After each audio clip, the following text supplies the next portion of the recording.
from the rail. Are Kenyans paying through the nose to have the standard gauge railway only benefit Ugandans? Now, that's one of the assertions that the civil society has put forward regarding the railway line, which is planned to extend all the way to Malaba from Mombasa.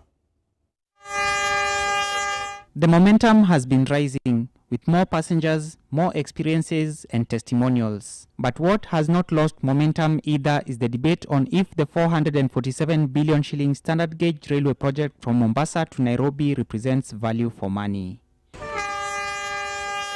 The overall cost of the SGR from Mombasa to Malaba is expected to exceed the 1 trillion shilling mark, raising the question of where funds to repay the loans for construction will come from, given that the project is not expected to foot its own bill fully. The railway line will never pay its way. Even now, this debt is being paid by the treasury because we've been paying interest since we borrowed. It's being paid by treasury, and in a year or two, the principal will kick in because the grace period of the first loans will expire. Yeah, the principal will kick in, and that will bump up the repayments. Right now, the repayments should be in the order of 200 million. Once the principal kicks in, it will double to about $400 million.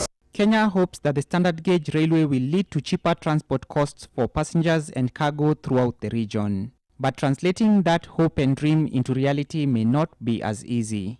Tanzania's Central Railway line, which will also stretch to Rwanda, will provide stiff competition for the long-term viability of Kenya's SGR. This line is 1,400 kilometers in distance from Dar to Kigali, which is 25% shorter than Mombasa to Kigali.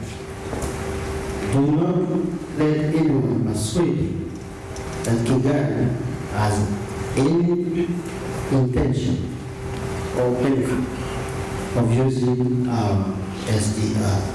From Nairobi to Mombasa, the SGR has 2 major stations, 7 intermediate stations, and 23 passing stations. The cost of setting up these stations may turn out to be a white elephant, according to economist David Ndii. If we build this railway to the border, we are actually building a railway for Uganda, but we pay for it.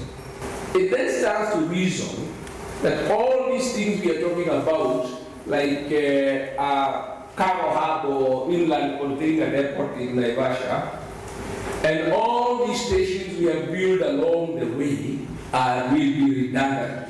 If you are thinking commercially, they are redundant.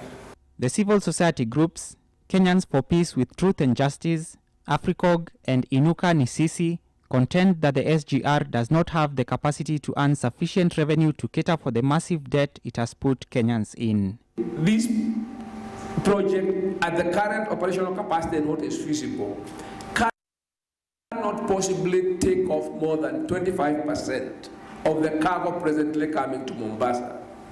So even if the Chinese increased their imports, the things they are selling, they would not come by this train. They would come by road because this train is already full to capacity. Over 18,300 Kenyans have so far used the Madaraka Express since it was launched, but cargo is anticipated to be the real moneymaker for the project. Alex Mwangi, NTV.